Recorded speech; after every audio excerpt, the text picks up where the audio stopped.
Девушкасы бар эркектерге эркекче эскертүү, силердин максатыңар өзү не?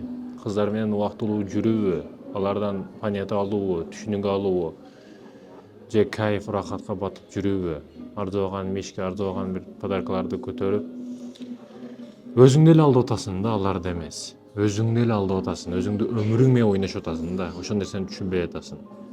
Сендеги бар нәфс каалоо менде дагы бар, башкаларда дагы бар.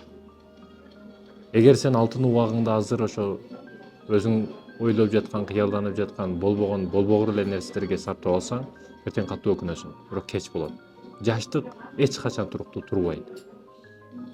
Жаштык ушунчалык тездик менен өтүп кетет, түшүнбөй каласың.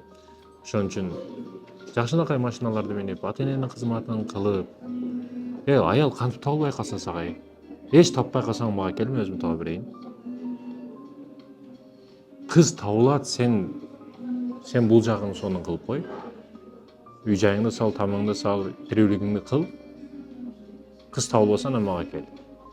Кээ бирөөлөр буга тыйын түшпөйт, анан не кылат? Шилекей алып аркимдин аркасынан чуркаган.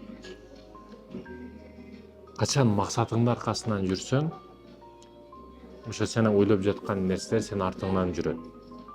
Байлыгың да, мүлкүң дагы, ошо сен мечтать эткен аялдар дагы.